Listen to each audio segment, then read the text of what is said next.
উত্তর না লিখলে ৯ কোড প্রদান করতে হবে, উত্তর ভুল লিখলে ০ কোড প্রদান করতে হবে।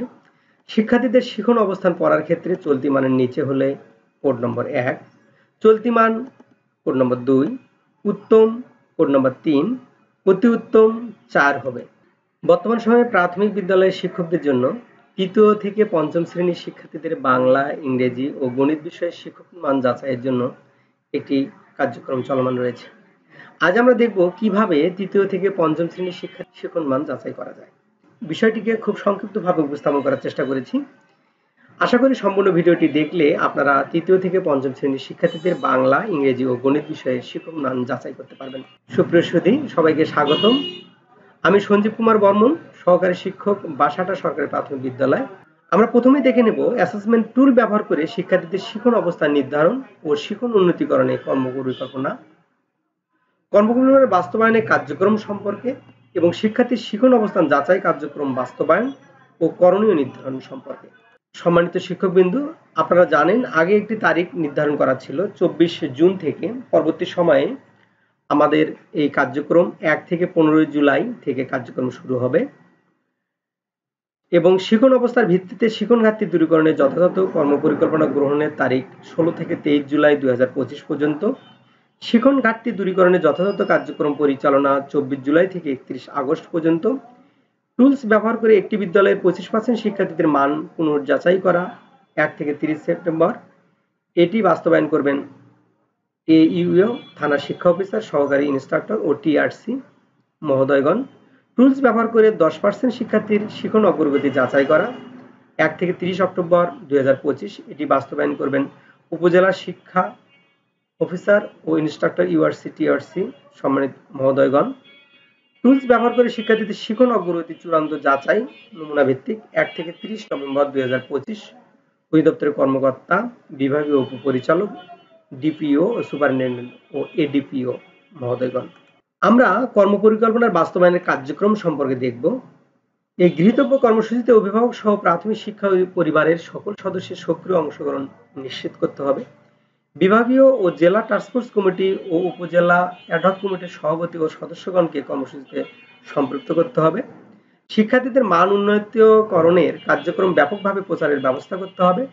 বিদ্যালয় পর্যায়ে এই কার্যক্রম বাস্তবায়নের ক্ষেত্রে নিবিড়ভাবে মনিটরিং করতে হবে। শিক্ষার্থীর শিখন অবস্থান যাচাই কার্যক্রম বাস্তবায়ন ও করণীয় নির্ধারণ।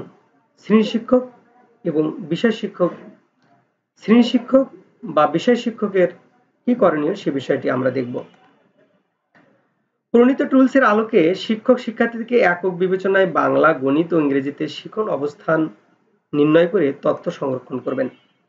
ছকে সংরক্ষিত তথ্যের ভিত্তিতে পিছিয়ে পড়া শিক্ষার্থীকে ৪-৫টি দলে চিহ্নিত করে শিক্ষার্থীদের শিখন অবস্থার উন্নয়নের পরিকল্পনা করবেন। পাঠগত অবস্থায় বিবেচনা রেখে প্রত্যেক শিক্ষার্থীকে পরিকল্পনা অনুসারে স্তর ভিত্তিক পাঠদানের ব্যবস্থা করবেন। শিক্ষার্থীর স্বাভাবিক মিশ্র দলে শ্রেণীতে বসবে এবং শিখন পরিকল্পনা অনুযায়ী প্রতিদিন ৫-৬ জন শিক্ষার্থীকে পিছিয়ে পড়া বিষয়ে শেখাবেন। শিক্ষার্থীদের পড়ার যোগ্যতা অর্জনে নিয়মিত প্রতিজন শিক্ষার্থীকে ১ থেকে ২ মিনিট পাঠ্য বই অথবা সমমানের বই শ্রেণীতে পঠনের ব্যবস্থা রাখবেন। শ্রেণীতে চেইন রিডিং অর্থাৎ শিক্ষক একজন শিক্ষার্থীকে পড়াবেন, অন্যরা শুনবে ও পড়ার জন্য প্রস্তুত থাকবে, এভাবে নিয়মিত পড়াবেন। শিক্ষার্থীদের বহুমুখী শিখন কৌশল যেমন গল্প বলা, চিত্রাঙ্কন, খেলাধুলা প্রয়োগ করে পাঠদানের কার্যক্রম পরিচালনা করবেন। অধিকাংশ শিক্ষার্থীদের যুক্তবর্ণ ও ফলাচিহ্ন ভেঙে বা চিহ্নে পড়তে সমস্যা পরিলক্ষিত হয়। এ বিষয়ে শিক্ষক বারবার অনুশীলন করাবেন।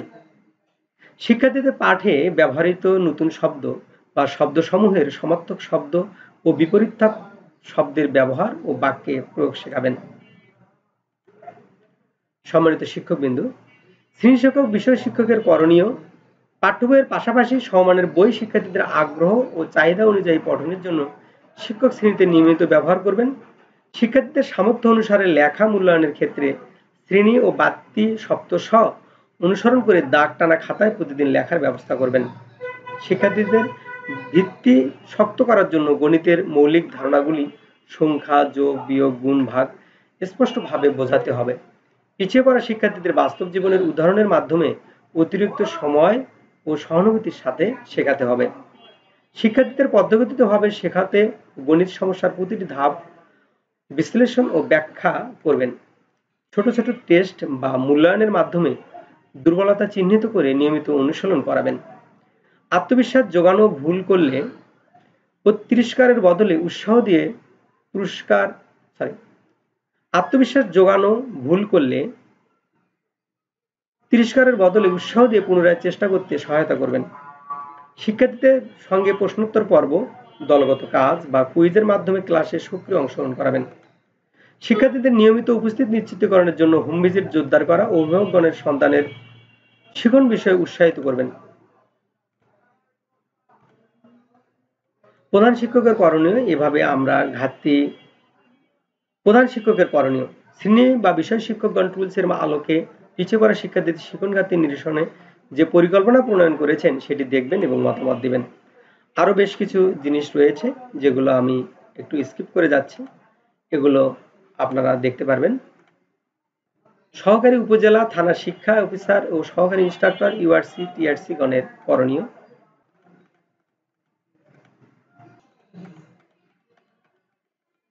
এখন আমরা দেখব তৃতীয় থেকে পঞ্চম শ্রেণীর বাংলা বিষয়ে শিক্ষার্থীদের শিখন অবস্থান যাচাই ও রেকর্ড সংরক্ষণ নিয়মাবলী।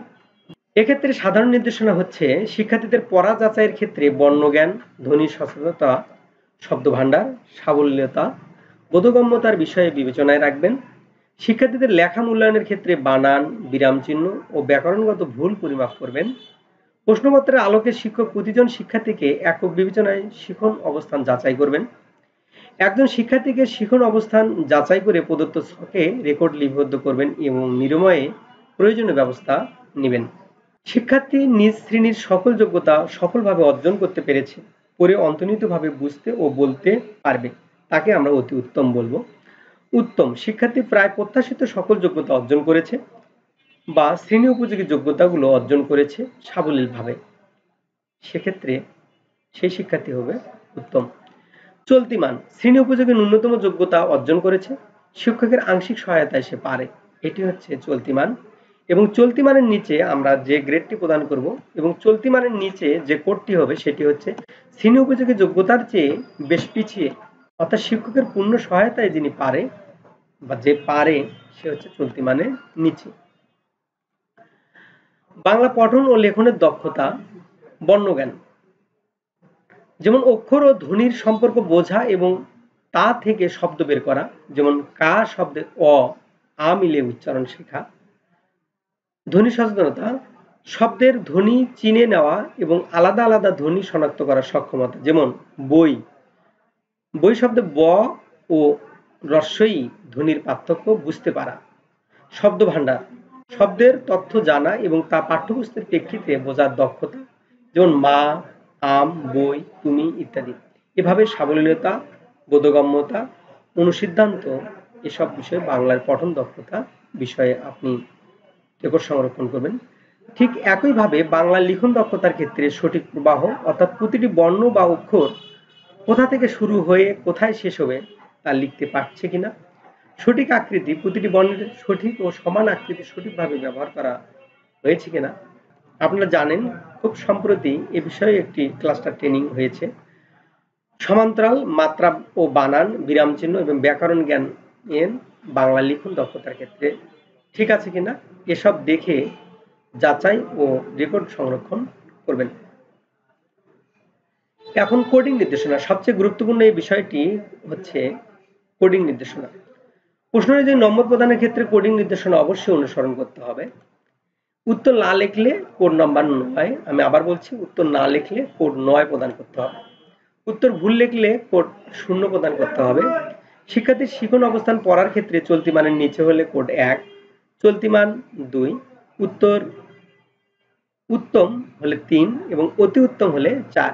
শিক্ষার্থীর শিখন অবস্থান লেখার ক্ষেত্রে চলতি মানের নিচে হলে কোড 1, চলতি মান 2, উত্তম 3, অতি উত্তম 4 হবে। প্রতিটি প্রশ্নের সম্ভাব্য উত্তরের পাশাপাশি অন্যান্য প্রাসঙ্গিক সঠিক উত্তর বিবেচনা করা হবে। যেমন তৃতীয় শ্রেণীর বাংলার ক্ষেত্রে এখানে একটি নমুনা দেওয়া রয়েছে। যেমন বিদ্যালয়ের নাম, শিক্ষার্থীর নাম, ছেলে বা মেয়ে, এখানে সে টিক চিহ্ন দিবে, রোল নাম্বার লিখবে, শাখা লিখবে। যেমন নামগুলো পড়ে সঠিকটিতে গোল চিহ্ন দাও, যেমন পাখিগুলোর গোল চিহ্ন দাও, গরু, যদি হয় পাখির নামগুলো তো গোল চিহ্ন দিবে। যেমন এখানে গরু দেওয়া রয়েছে, কাক, ইলিশ, কুকুর, দোয়েল, টিয়া, ছাগল, ময়না, বোয়াল, বিড়াল। এখানে এইগুলোর মধ্যে যেমন এখানে দোয়েল পাখি, এখানে গোল চিহ্ন দিতে হবে, টিয়া গোল চিহ্ন দিবে, ময়না গোল চিহ্ন দিবে। যেমন সবজির নামগুলোতে গোল চিহ্ন দাও, এখানে রয়েছে পটল, কাঁঠাল, লাউ, আলু, এগুলোর মধ্যে যেটি সবজি সেখানে গোল চিহ্ন দিবে। ছবির সাথে মিল করে শূন্যস্থানে কোনটি বসবে সেটিতে গোল চিহ্ন দিবে। এখানে কিসের ছবি দেওয়া রয়েছে? শিশুটি ঘুমাচ্ছে, শিশুটি পড়ছে, শিশু দৌড়াচ্ছে, না শিশুটি খাচ্ছে। আবার এখানে যে ছবিটি দেওয়া রয়েছে সেখানে লোকটি সাঁতার কাটছে, না লোকটি মাছ ধরছে, লোকটি গোসল করছে, না লোকটি ধান কাটছে। এখানে দেখা যাচ্ছে লোকটি মাছ ধরছে, সেখানে সে গোল চিহ্ন দিবে। এভাবে কোন কোন বর্ণ যোগে যুক্ত বর্ণ সঠিক হয়েছে সেটিতে গোল চিহ্ন দিবে। যেমন রাষ্ট্রভাষা, রাষ্ট্র, এখানে যেটি ঠিক সেটিতে সে গোল চিহ্ন দিবে। এখানে উজ্জ্বল, পুরস্কার, খঞ্জনা, এগুলো সে গোল চিহ্ন দিবে। দাগ টেনে বাম পাশের শব্দের সাথে ডান পাশের শব্দের সমার্থক শব্দ সময়ের মিলকরণ। যেমন সজীবের সমার্থক শব্দ চওড়া, প্রসারিত, বিস্তৃত, এটা ঠিক আছে কিনা। ধরণী, আকাশ, আসমান, নভ, কোনটা ঠিক। প্রশস্ত, পৃথিবী, অরণ্য, জগৎ, গগন, সতেজ, জীবন্ত, উদ্দীপ্ত, এটা কোনটার ক্ষেত্রে কোনটার মানে শব্দের সমার্থক শব্দ রয়েছে সেটিতে সে দাগ টেনে মিল করবে। সজীব যেমন সতেজ, জীবন্ত, উদ্দীপ্ত।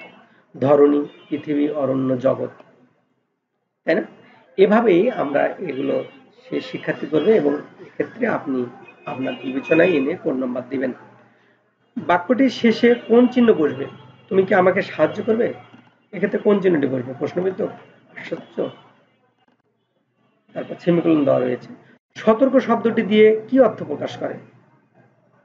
কোনটি বসবে সেটি টিক চিহ্ন দিতে হবে। কোন বাক্যটি সঠিক? ভোরবেলা ডাকে ঘুম ভাঙে পাখি, এটা কোনটি সঠিক? উপরের ছক বর্ণনা দিন। উপরের ছকের বর্ণ দিয়ে তৈরি সঠিক শব্দ কোনটি? অনুচ্ছেদটি শিক্ষার্থী পড়বে এবং শিক্ষক শুনে শিক্ষার্থীদের অবস্থান যাচাই করবেন। শিক্ষার্থী পড়বেন, এখানে শিক্ষক স্টপওয়াচ বা ঘড়ি ব্যবহার করবেন। এবার আমরা আছি চতুর্থ শ্রেণীর বাংলা। এখানে অনুচ্ছেদটি শিক্ষার্থী পড়বে, শিক্ষক শুনে শিক্ষার্থীর অবস্থান যাচাই করবেন নির্দেশনা অনুযায়ী। প্রাকৃতিক মেলা কি বিরাট আয়োজন, এভাবে। তারপর শিক্ষক স্টপওয়াচ বা ঘড়ি ব্যবহার করবেন 1.1 থেকে 1.5 নম্বর সংখ্যের শব্দের সংখ্যা লিপিবদ্ধ করবেন। তারপর অনুচ্ছেদটি পড়ে প্রশ্নের উত্তর দিবে। এখানে বেগম রোকেয়া সম্পর্কে একটা অনুচ্ছেদ দেওয়া রয়েছে, এখানে কতগুলো প্রশ্ন দেওয়া আছে সেগুলোর উত্তর দিবেন। দাগ টেনে বাম পাশের শব্দের সাথে ডান পাশের বিপরীত শব্দের মিল করো, এখানে দেওয়া রয়েছে, এটা সে করবেন। পঞ্চম শ্রেণীর ক্ষেত্রে বাংলা, ঠিক একইভাবে দাগ টেনে বাম পাশের সাথে ডান পাশের সঠিক শব্দ মিল করবে। কোন শব্দটি ফলা চিহ্নের ব্যবহার করা রয়েছে সেটি টিক চিহ্ন দিবে। কোন বাক্যটি চলতি রূপ ব্যবহার করা রয়েছে এরকম প্রশ্ন থাকবে। কোনটিতে সঠিকভাবে বিরাম চিহ্ন ব্যবহার করা রয়েছে চিঠিটিতে, সেইখান থেকে সে প্রশ্নগুলোর উত্তর দেবে। এবার আমরা দেখব তৃতীয় থেকে পঞ্চম শ্রেণীর ইংরেজি বিষয়ের শিক্ষার্থীর শিখন অবস্থান যাচাই ও রেকর্ড সংরক্ষণ নিয়মাবলী। বেজলাইন কার্যক্রম পরিচালনা ও তথ্য সংগ্রহের জন্য নির্দেশনা। এখানে বেজলাইন মূল্যায়নের টুলস প্রণয়নের ক্ষেত্রে জাতীয় প্রাথমিক শিক্ষা একাডেমি কর্তৃক প্রণীত বার্ষিক পাঠ পরিকল্পনা এপ্রিল 2025 পর্যন্ত পাঠ/লেসন বিবেচনায় নেওয়া হয়েছে। ইংরেজি বিষয়ে শিক্ষার্থীর শোনা বলা দক্ষতা যাচাইয়ের জন্য টুলস প্রণয়ন করা হয়েছে। এক্ষেত্রে শিক্ষক প্রমিত বোধগম্য ইংরেজি ভাষা ব্যবহার করে শোনা বলা সম্পর্কিত টুলসগুলো পরিচালনা করবেন।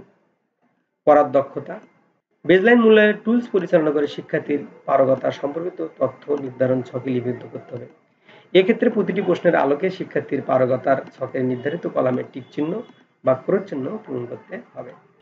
পরবর্তীতে বেজলাইন মূল্যায়নে শিক্ষার্থীদের ফলাফল বিশ্লেষণ করে শিক্ষার্থীর উন্নয়নের ক্ষেত্রসমূহ চিহ্নিত করতে হবে এবং সেগুলোকে বিবেচনায় নিয়ে পরবর্তী শিখন শেখানো কার্যাবলী পরিকল্পনা করতে হবে।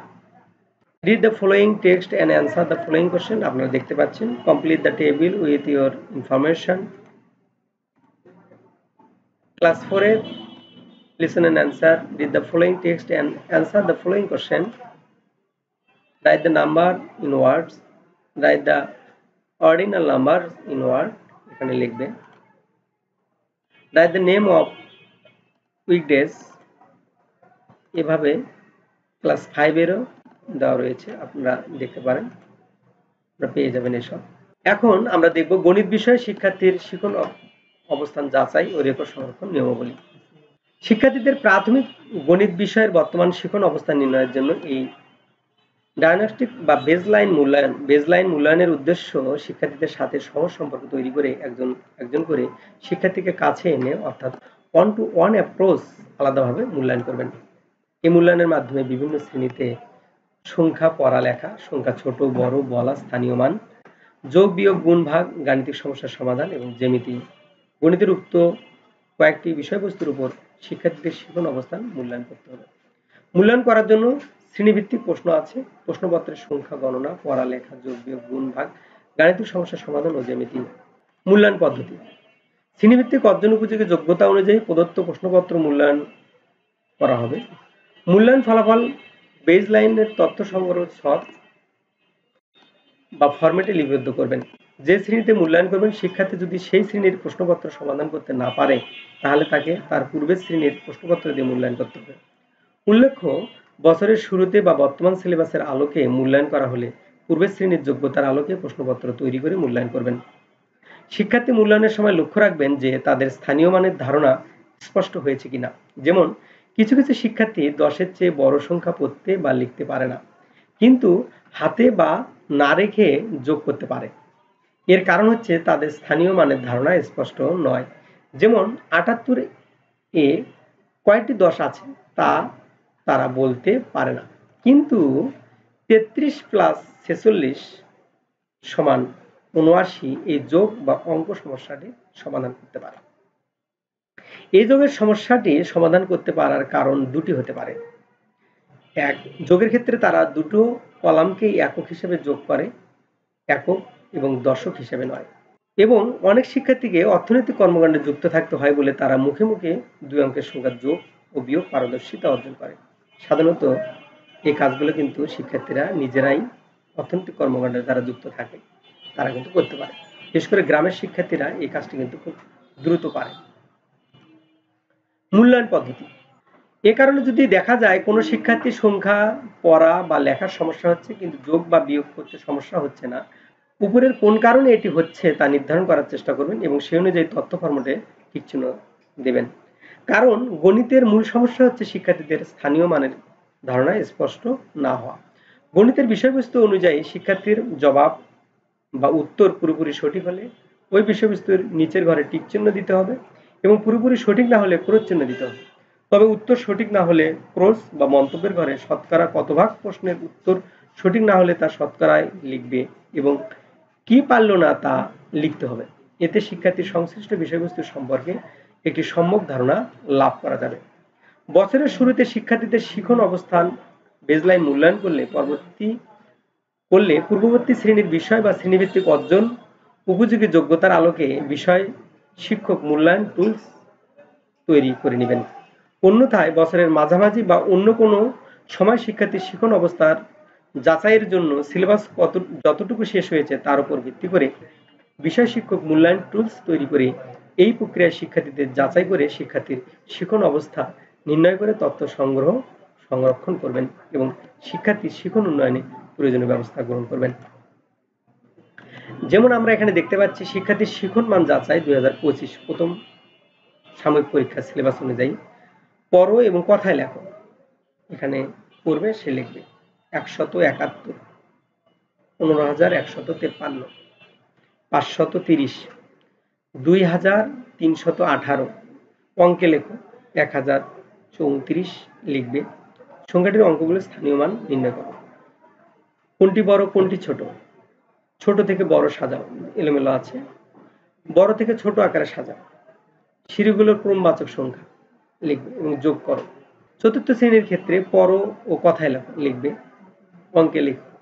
প্রতীক ব্যবহার করে সংখ্যাগুলো তুলনা করো, বড় থেকে ছোট, যোগ করো, বিয়োগ করো, কথার একটি অঙ্ক দেওয়া রয়েছে, গুণন করো, গুণন, ভাগ করো।